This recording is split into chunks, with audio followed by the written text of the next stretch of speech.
Hello, আমাদের এখন যাওয়া লাগবে উদয়নদার বাসার দিকে। এখন এই যে রেডি করতেছি, এই যে নদী পার হতে হবে, কলদাল্লি পার হওয়া শুরু করছে। আমি ওই যে সব কিছু খুলে ফেলাইছি, আমার ওপাশে কফি গার্ডেন দেখতে যাবো আর কি। এখন এই যে পার হচ্ছি একদম প্রকৃতির পরিষ্কার বিশুদ্ধ ফ্রেশ পানির উপর দিয়ে। আয়শা দেখেছো?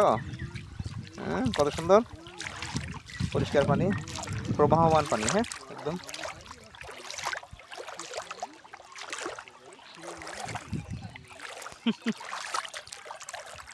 দাঁড়িয়ে থাকতে তো মজা লাগে, পাটা একদম ভিজে গেল, সুন্দর। উফ, কি শান্তি। কল ভাই, এখানে গোসল করতে হেবি মজা হবে না? কি সুন্দর পানি না? হালকা আরো বাড়ে না? ও, তখন আরো বাড়ে না? এই সব ভিজে গেছে, সব বালি, এগুলো সব বালি মাটি। নতুন এক্সপিরিয়েন্স, নতুন অভিজ্ঞতা ব্যবসার উদ্দেশ্যে ফর কফি জোন বাংলাদেশ। যাই, রওনা হইলাম। আসলে এখানে আসলে সেনেপুর আসা উচিত ছিল, জানতাম নদী পার হওয়া লাগবে।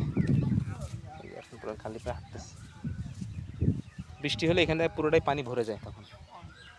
এখন এখানে ড্রাই হয়ে আছে। এই যে গরু, পাহাড়ি গরু।